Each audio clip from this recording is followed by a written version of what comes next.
പ്രിയ പ്രേക്ഷകർക്ക് ഇൻഫിനിറ്റി സ്റ്റോറീസിൻ്റെ പുതിയൊരു വീഡിയോയിലേക്ക് സ്വാഗതം. പ്രശസ്ത ജ്യോതിഷ പണ്ഡിതനായ അഘോരി ബാബ നടത്തുന്ന എല്ലാ പ്രവചനങ്ങളും ഏകദേശം 100% ഫലിക്കുന്നതായിട്ടാണ് നമ്മൾക്ക് കാണാൻ സാധിക്കുന്നത്. പ്രശസ്ത ജ്യോതിഷ പണ്ഡിതൻ്റെ 2023 അവസാന നാളുകളെക്കുറിച്ചുള്ളൊരു പ്രവചനം ഏറെ വൈറലാകുന്നതുകൊണ്ട് അതിൻ്റെ കുറച്ച് ഭാഗങ്ങൾ ഞാൻ നിങ്ങൾക്കായിട്ട് പങ്കുവെക്കുകയാണ്. ഇദ്ദേഹം പറഞ്ഞിരിക്കുന്ന പ്രധാനപ്പെട്ടൊരു കാര്യം എന്ന് പറയുന്നത് 2023 അവസാനിക്കും മുൻപ് പണം കൊണ്ട് ആറാട്ട് നടത്താൻ യോഗം ലഭിക്കുന്ന നക്ഷത്രജാതകരെക്കുറിച്ചാണ്. ഇൻഫിനിറ്റി സ്റ്റോറീസിൻ്റെ ഈ വീഡിയോയിലൂടെ വിശദമായിട്ട് ഈ വീഡിയോ നിങ്ങൾക്കായിട്ട് പങ്കുവെക്കുന്നതിന് മുമ്പ് എൻ്റെ പ്രേക്ഷകരെ ഒരു കാര്യം ഓർമ്മിപ്പിക്കുന്നു. നിങ്ങൾ ഇതുവരെ എൻ്റെ ചാനൽ സബ്സ്ക്രൈബ് ചെയ്തിട്ടില്ലെങ്കിൽ ദയവായിട്ട് എൻ്റെ ചാനൽ ഒന്ന് സബ്സ്ക്രൈബ് ചെയ്യുക. അതോടൊപ്പം തന്നെ എൻ്റെ പുതിയ വീഡിയോകളൊക്കെ നിങ്ങൾക്ക് നോട്ടിഫിക്കേഷനായിട്ട് ലഭിക്കാൻ വേണ്ടിയിട്ട് ബെൽ ഐക്കൺ കൂടി ഒന്ന് പ്രസ് ചെയ്യുക. വീഡിയോ കണ്ടതിന് ശേഷം നിങ്ങളുടെ വിലയേറിയ അഭിപ്രായങ്ങൾ കമൻറ്റ് ബോക്സിൽ ഒന്ന് രേഖപ്പെടുത്താനും വീഡിയോ ലൈക്ക് ചെയ്യാനും കൂടി ഓർമ്മിപ്പിക്കുന്നു. എൻ്റെ എല്ലാ പ്രേക്ഷകർക്കും ഈ വീഡിയോയിലേക്ക് ഒരിക്കൽ കൂടി സ്വാഗതം. നമുക്ക് ആദ്യം തന്നെ പറയേണ്ടത് പുണർദം നക്ഷത്രജാതകരെക്കുറിച്ചാണ്. 2023 ഒരുപാട് സൗഭാഗ്യങ്ങൾ അവസാന നിമിഷത്തിൽ പുണർദം നക്ഷത്രക്കാർക്ക് ലഭിക്കുകയാണ്. എല്ലാ ദോഷങ്ങളും മാറിക്കൊണ്ട് ഈശ്വരാധീനം ലഭിക്കുന്നതിനാൽ ഒട്ടനവധി സൗഭാഗ്യങ്ങളും സാമ്പത്തിക നേട്ടങ്ങളും ഇവരുടെ ജീവിതത്തിലേക്ക് കടന്നു വരും. ഈ ദിവസങ്ങളിലൊക്കെ വ്യാഴത്തിൻ്റെ ആനുകൂല്യങ്ങൾ ഉള്ളതുകൊണ്ട് ഒരുപാട് നല്ല കാര്യങ്ങൾ ഉണ്ടാകാനുള്ള സാധ്യതകളും ഇവരുടെ ജീവിതത്തിൽ തെളിഞ്ഞു തന്നെ നിൽക്കുന്നുണ്ട്. ഇവർ ഈ ഒരു സമയത്ത് സാമ്പത്തിക യോഗം കൊണ്ട് ഒരു ലോട്ടറി പരീക്ഷണം നടത്തിയാൽ തീർച്ചയായിട്ടും വിജയശതമാനം ഇവർക്ക് ഒപ്പം തന്നെയായിരിക്കും. രോഗദുരിതങ്ങളിൽ നിന്നും രക്ഷപ്പെടാനുള്ള സാധ്യതകളും ഇവരിൽ കാണുന്നുണ്ട്. സൗഹൃദങ്ങൾ, കുടുംബ ബന്ധങ്ങൾ എന്നിവിടങ്ങളിൽ ശൈഥില്യം വരാതിരിക്കാൻ വേണ്ടതായ മുൻകരുതലുകൾ കൂടി ഉണ്ടാക്കിയെടുക്കേണ്ടതാണ്. ചെറിയ കുഞ്ഞുങ്ങൾക്കുള്ള അസുഖങ്ങൾ മാറിത്തുടങ്ങും.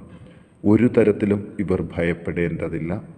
വിദേശത്ത് തൊഴിലെടുക്കുന്നവരും വ്യാപാരങ്ങൾ നടത്തുന്നവരും മുൻപ് സംഭവിച്ചതായ നഷ്ടങ്ങളിൽ നിന്നും പതുക്കെയാണെങ്കിലും കയറുവാൻ തുടങ്ങും.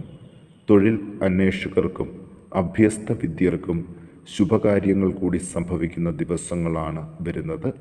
പുണർദം നക്ഷത്രക്കാരെക്കുറിച്ച് അവർ ചെയ്യേണ്ട ദോഷപരിഹാരങ്ങളെക്കുറിച്ച് പ്രവാചകൻ പറഞ്ഞിരിക്കുന്നത്, കഴിയുമെങ്കിൽ ശനിയാഴ്ച വ്രതം അനുഷ്ഠിക്കുക, ഗൃഹത്തിൽ എള്ളുതിരി കത്തിക്കുക, ശാസ്താവിൻ്റെ ക്ഷേത്രങ്ങളിൽ ദർശനം നടത്തി നെയ്വിളക്ക്, പുഷ്പാഞ്ജലി, നീരാജനം, കറുത്ത പട്ടുചാർത്തൽ, പായസം എന്നിവ യഥാശക്തി നടത്തുക.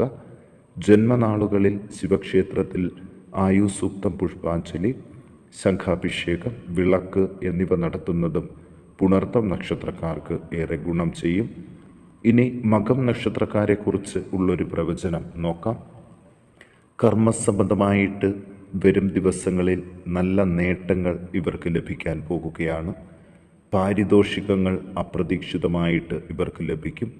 വിദേശത്തു നിന്നും ചില സാമ്പത്തിക സഹായങ്ങൾ എത്താൻ സാധ്യതകൾ കൂടുതലാണ്. ഭൂമി സംബന്ധമായ ക്രയവിക്രയങ്ങൾ ശ്രദ്ധിക്കണം. സന്താനങ്ങളുടെ ചികിത്സാ സഹായത്തിനായിട്ട് കുറച്ച് സാമ്പത്തിക സഹായങ്ങൾ ലഭിക്കാനും സാധ്യതകൾ കൂടുതലാണ്. രേഖാപരമായ കാര്യങ്ങൾ, ബാങ്ക് ഇടപാടുകൾ എന്നിവ സൂക്ഷ്മതയോടെ കൈകാര്യം ചെയ്യണം. പ്രിയപ്പെട്ടവരെ കാണുവാനും സന്തോഷം പങ്കുവെക്കുവാനും അവസരങ്ങൾ ഒരുപാട് ഉണ്ടാകും. നഷ്ടപ്പെട്ട ധനം തിരികെ ലഭിക്കും. യാത്രകൾ ശുഭവും ഫലപ്രദവും ആകും. കർഷകർക്കും കലാകാരന്മാർക്കും പൊതുവെ മെച്ചപ്പെട്ട ഫലങ്ങൾ ഉണ്ടാകും. മുടങ്ങി നിൽക്കുന്ന വിദേശയാത്രകൾ തടസ്സങ്ങൾ നീങ്ങി നല്ല രീതിയിൽ ശുഭമായിട്ട് ഭവിക്കും. കാലുകൾക്കും ഉദരത്തിനും ചെറിയ അസുഖങ്ങളും വേദനയും അനുഭവപ്പെടുമെങ്കിലും ഭയപ്പെടേണ്ടതില്ല. ആയുധങ്ങൾ, മറ്റിരുമ്പ് കൊണ്ടുള്ള വസ്തുക്കൾ, യന്ത്രങ്ങൾ എന്നിവയിൽ നിന്നൊക്കെയുള്ള അപകടങ്ങൾ ഒന്ന് ശ്രദ്ധിക്കണം. പുതിയ ഗൃഹങ്ങൾ നിർമ്മിക്കുവാനോ വാങ്ങുവാനോ പറ്റിയ സമയമാണ്. ധനവിനിയോഗം കാര്യക്ഷമവും ശ്രദ്ധാപൂർവവും ആക്കുക. പ്രണയിക്കുന്നവർക്ക് ഇഷ്ടപ്രാപ്തിക്കും സാധ്യതകൾ കാണുന്നുണ്ട്.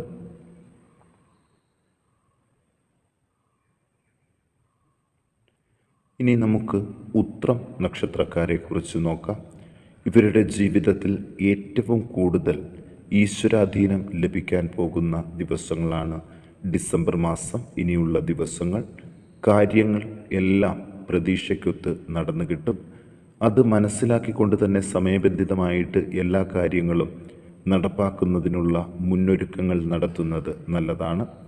മത്സര പരീക്ഷകളിൽ വിജയിക്കുകയും 2024 പകുതിക്കുള്ളിൽ തന്നെ സർക്കാർ ഉദ്യോഗം ലഭിക്കാനുള്ളൊരു യോഗവും ഉത്രം നക്ഷത്ര ജാതകരിൽ കാണുന്നുണ്ട്.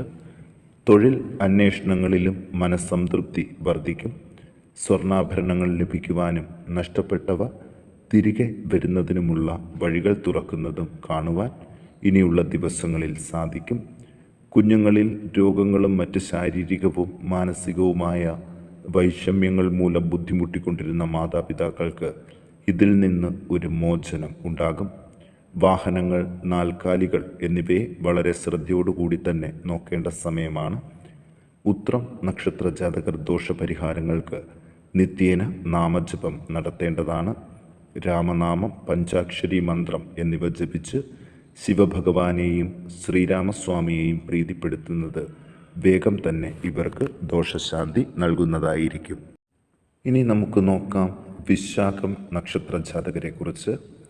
കാലങ്ങളായിട്ട് അനുഭവിച്ചു വരുന്ന സാമ്പത്തിക ബുദ്ധിമുട്ടുകൾക്ക് പരിഹാരം കണ്ടു തുടങ്ങുന്ന ദിവസങ്ങളാണ് ഡിസംബർ മാസത്തിൻ്റെ അവസാന പകുതിയിൽ ഇവരെ കാത്തിരിക്കുന്നത്. മാതാവിൽ നിന്നോ പിതാവിൽ നിന്നോ കുടുംബസ്വത്ത് ലഭിക്കാൻ ഉള്ള സാധ്യതകൾ കൂടുതലാണ്. പുതിയ ഗൃഹനിർമ്മാണത്തിന് അനുയോജ്യമായ സമയം കൂടിയാണ്. കൃഷി, കന്നുകാലി വളർത്തൽ, വ്യാവസായിക മേഖല, ശാസ്ത്ര സാങ്കേതിക മേഖല എന്നിവിടങ്ങളിൽ പ്രവർത്തിക്കുന്നവർക്ക് ഇതുവരെ ലഭിക്കാത്ത തരത്തിൽ വലിയ വലിയ മാറ്റങ്ങൾ ഇവരുടെ ജീവിതത്തിൽ കണ്ടു തുടങ്ങും. ശരീരത്തിൽ വരുന്ന വിവിധ വേദനകൾ, മാനസിക സമ്മർദ്ദം, ചർമ്മരോഗങ്ങൾ എന്നിവ അലട്ടുമെങ്കിലും ഭയപ്പെടേണ്ട ആവശ്യമില്ല. വിദ്യാർത്ഥികൾക്ക് അനുകൂലമായിട്ടുള്ള സമയം തന്നെയാണ്. പുതിയ ചില കാര്യങ്ങൾ പഠിക്കാനും അത് ജീവിതത്തിൽ വളരെയധികം മാറ്റങ്ങൾ നൽകുവാനുമുള്ള നല്ല തുടക്കങ്ങൾ ഈ കാലഘട്ടത്തിൽ ഉണ്ടാകും. സാമ്പത്തിക കാരണങ്ങൾ കൊണ്ട് ബന്ധങ്ങളിൽ ഉലച്ചിലുകൾ വരാതിരിക്കാൻ വിശാഖം നക്ഷത്രക്കാർ ഒന്ന് ശ്രദ്ധിക്കണം. ഇവർ ദോഷപരിഹാരങ്ങൾക്ക് സുബ്രഹ്മണ്യ ഭജനം നടത്തുന്നത് നല്ലതാണ്. മുരുകക്ഷേത്രത്തിൽ ദർശനം നടത്തുകയും പാലഭിഷേകം, പഞ്ചാമൃത നിവേദ്യം, പുഷ്പാർച്ചന, വേൽ സമർപ്പണം, വിളക്ക് എന്നിവയെല്ലാം ദോഷശാന്തി നൽകും. ഷഷ്ഠി ദിവസം ഉപവാസം അനുഷ്ഠിച്ച് സ്കന്ദപ്രീതിക്കായിട്ട് പ്രത്യേക ജപങ്ങൾ കൂടി നടത്തണം. ഇനി ഉത്രാടം നക്ഷത്ര ജാതകരെക്കുറിച്ച് നോക്കാം. പുതിയ സംരംഭങ്ങൾ ആരംഭിക്കുന്നതിനെക്കുറിച്ച് ആലോചിക്കുവാനും പറ്റിയ സമയമാണ്. വളരെ കാലങ്ങളായിട്ട് അനുഭവിക്കുന്ന ധനനഷ്ടം, സാമ്പത്തിക കാര്യങ്ങളെ ചൊല്ലിയുള്ള അപമാനങ്ങൾ എന്നിവ പരിഹരിക്കാൻ ഇവർക്ക് നല്ലൊരു തൊഴിൽ ഈ സമയത്ത് ലഭിക്കും. ഇതിലൂടെ ഇവരുടെ എല്ലാ സാമ്പത്തിക ബുദ്ധിമുട്ടുകളും മാറിത്തുടങ്ങുന്നതിനുള്ള എല്ലാ സാഹചര്യങ്ങളും കാണുന്നുണ്ട്.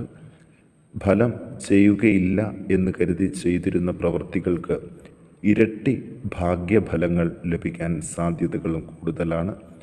അതുകൊണ്ട് തന്നെ ആത്മവിശ്വാസവും ഉത്സാഹവും സദാസമയം കൈവിടാതെ നിലനിർത്തണം. പൈതൃക സമ്പത്തിനെക്കുറിച്ച് കലഹങ്ങൾ ഉടലെടുക്കുമെങ്കിലും വളരെ വേഗം തന്നെ പരിഹരിക്കപ്പെടും. വ്യാപാര, വ്യവസായ, കാർഷിക മേഖലകളിൽ നല്ല കാലത്തിൻ്റെ തുടക്കം കണ്ടു തുടങ്ങും. കല, സാഹിത്യം, അധ്യാപനം, ശാസ്ത്ര സാങ്കേതിക മേഖലകളിൽ മനസ്സംതൃപ്തിയോടെ കർമ്മമനുഷ്ഠിക്കാൻ ഇവർ പ്രത്യേകം ശ്രദ്ധിച്ചില്ലെങ്കിൽ ചെറിയ വ്യത്യാസങ്ങൾ കൊണ്ട് വളരെ വലിയ ഭാഗ്യങ്ങൾ കൂടി നഷ്ടപ്പെടുന്നതായിട്ട് കാണേണ്ടതായിട്ട് വരും. കർമ്മമേഖലയിൽ സശ്രദ്ധേയമായ സമീപനവും ഈ കാലഘട്ടത്തിൽ ആവശ്യമാണ്. അല്ലാത്തപക്ഷം തൊഴിൽ നഷ്ടപ്പെടാനും സാധ്യതയുണ്ട്. വളരെ ശ്രദ്ധാപൂർവമായ ഇടപെടലുകൾ ബന്ധുജനങ്ങളുമായിട്ട് ഉണ്ടാകേണ്ടതാണ്. ചില വാക്കുകളിൽ വരുന്ന തെറ്റിദ്ധാരണ വലിയ അകലങ്ങൾ വരെ സൃഷ്ടിക്കും. സാമ്പത്തിക മേഖല വളരെ പരിതാപകരമാകും. കയ്യിലുള്ള ധനം ഉപയോഗപ്രദം ആവുകയുമില്ല. അതുകൊണ്ട് തന്നെ വളരെ ശ്രദ്ധയോടുകൂടി ധനവിനിയോഗം വേണ്ട സമയം കൂടിയാണ്. ഇവർ ദോഷപരിഹാരങ്ങൾക്ക് ശിവഭജനം മുടങ്ങാതെ നടത്തുക. കൂവളത്തില, എണ്ണ എന്നിവ ശിവങ്കൽ തിങ്കളാഴ്ചകളിൽ സമർപ്പിക്കുന്നതും ഏറെ ഗുണം ചെയ്യുന്നതായിരിക്കും.